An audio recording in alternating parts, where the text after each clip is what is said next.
I must say I owe much of my financial success to a man I call my rich dad, who was my childhood best friend's father. He made me realize that there's a very big difference between what the rich teach their kids about money, that the poor don't teach their kids about money. My real dad, or my biological father, was the head of education for the state of Hawaii. I call him my poor dad simply because he was a high-paid government official. He made a lot of money, yet at the end of every month he was broke. My rich dad, on the other hand, was my best friend's father, and he ultimately became one of the wealthiest men in the state of Hawaii. And by the way, my rich dad was a high school dropout. One dad had a habit of saying, "I can't afford it." My rich dad, on the other hand, forbade his son and I from ever saying, "I can't afford it." My poor dad always said, "Our house is an asset, and it's our largest investment." My rich dad said, "Your house is not an asset, it's a liability, and if it's your largest investment, you're in financial trouble." My poor dad believed in job security. He said, look for a company that had excellent pay, good benefits such as medical, vacation, and other types of perks. My rich dad said that entitlement mentality kept people financially weak and financially needy. My poor dad always said, find a safe, secure job and work your way up the corporate ladder. My rich dad said, why not just own the ladder? Rich dad said, you always tell an employee by their words. They use the same words all the time. So an employee will always say, I'm looking for a safe, secure job with benefits. Always. My rich dad also said you can always tell a self-employed person because they'll say such things as, I'm going to charge you 6% commission, like a real estate salesperson, or $100 per hour, or I'm going to charge you for the job by this much. So they go, for these people, time is money. And the business owner, what they say, I'm looking for the smart people, best people, I'm looking for the best system. They don't, because they want to move on and start another business. They want to have multiple corporations. Very big difference. And an investor says, I want an ROI. Now, the theme song for the self-employed, the difference between a small business owner and a big business owner is very simply this. A big business owner, if they do the job right and build the company, they can leave. And when they come back, the company's doing better without them, more profitable because they got the bright people running it. A self-employed or a small business owner, if they leave, the income goes where? Down.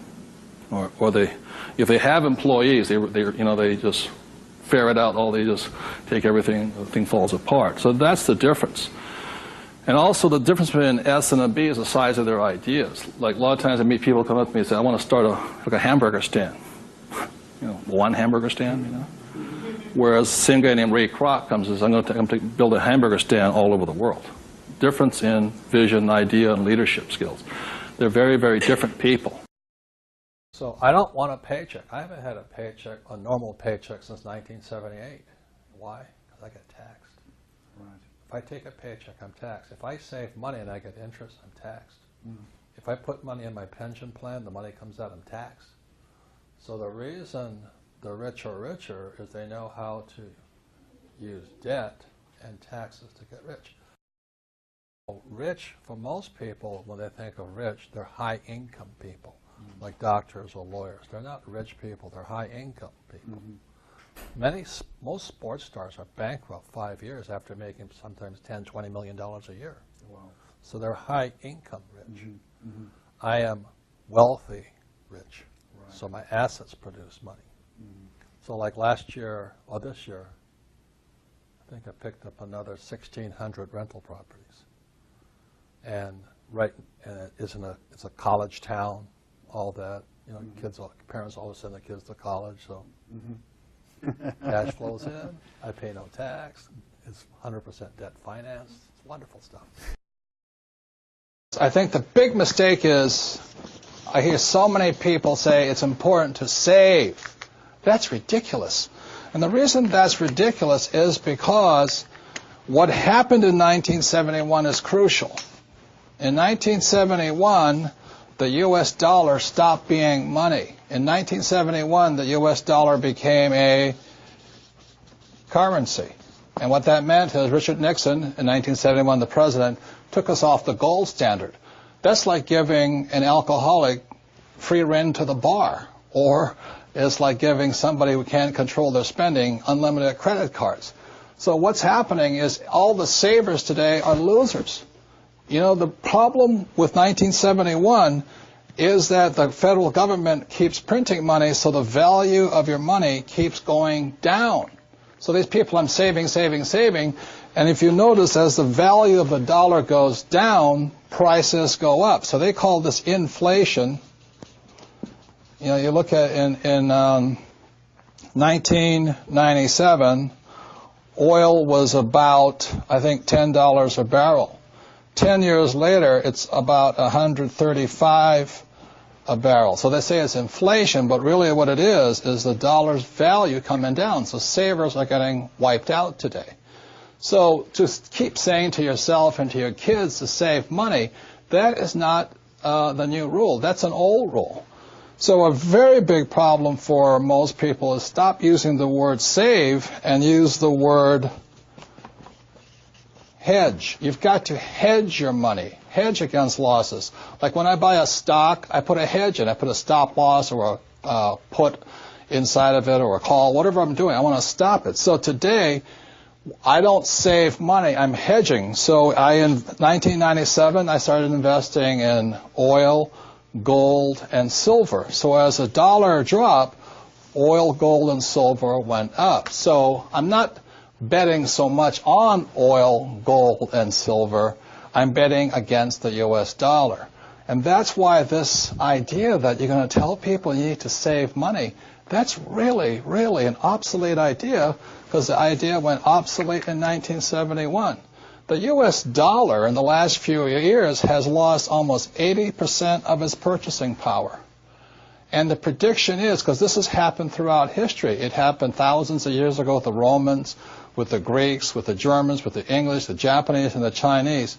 Every time they've made money into a currency, something you could print at unlimited, every time that has happened, the currency has gone to its true value, which is zero. So I am afraid as this economic volatility continues, the savers who were operating by the old rules of money are just going to get wiped out because the purchasing power of their dollar is going to go down. So even if the bank's paying you 5 to 10% interest, you can't keep up with the banks printing money. So that's the old rule of money, is saving money, and the new rule is hedge. You've got to be able to see what's coming up as something else is coming down. And that's one of the biggest middle-class traps. They say, my banker says my house is an asset.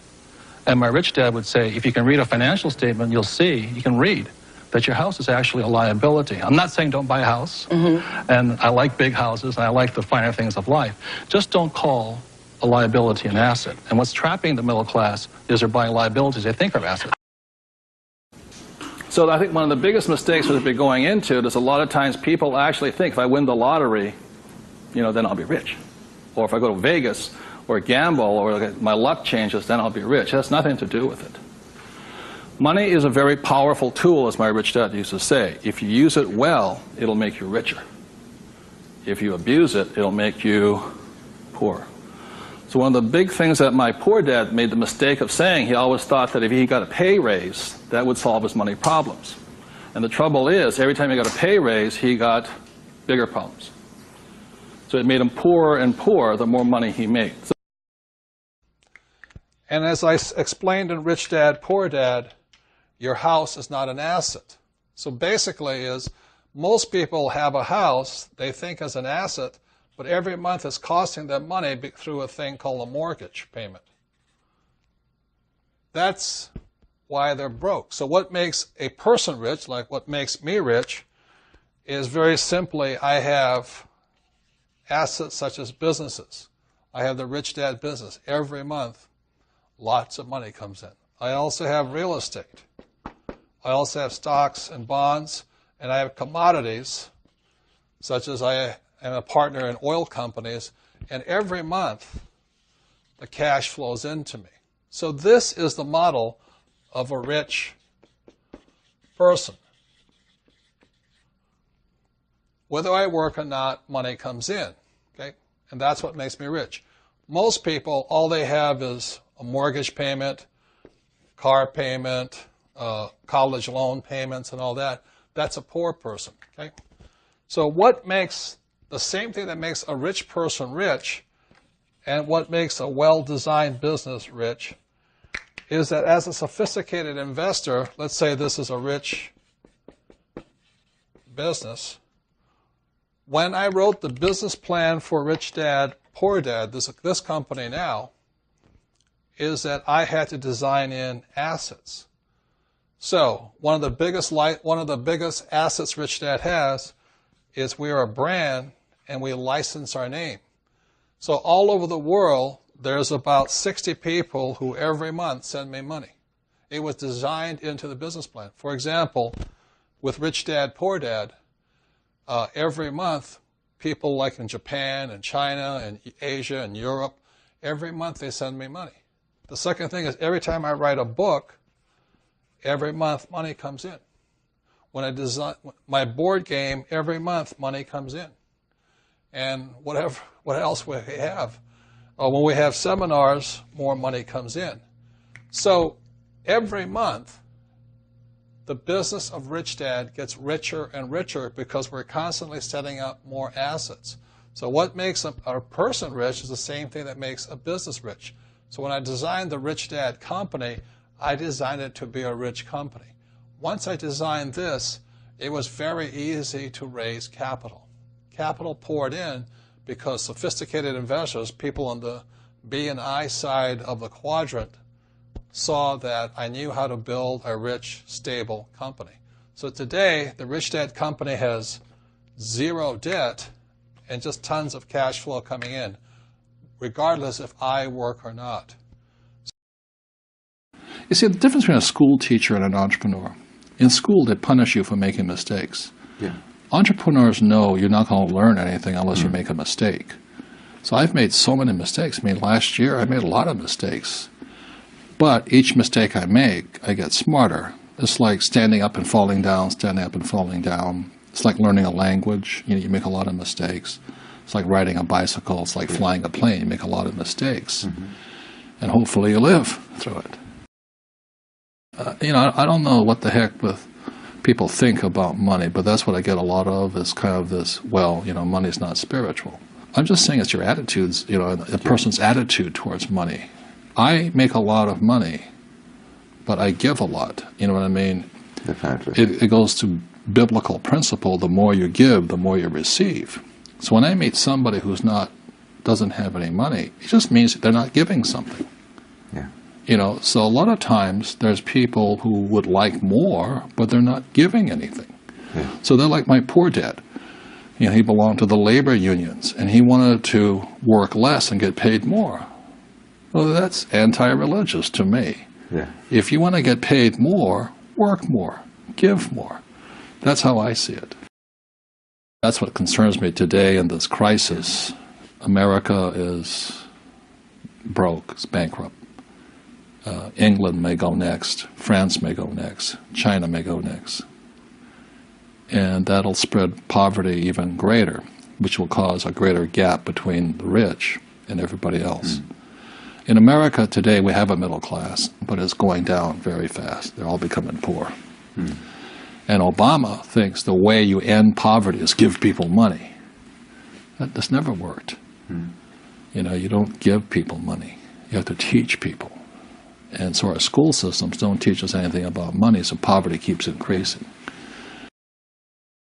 I think the most important thing we have to do is we have to convert to solar power as quickly as possible. Yeah. Because what keeps people poor is guys like me selling oil all the time. Yeah. As soon as there's solar power, there will be more wealth on planet Earth. There'll be less destruction, less environmental damage. But there are people who don't want solar or wind or tidal energy to come in.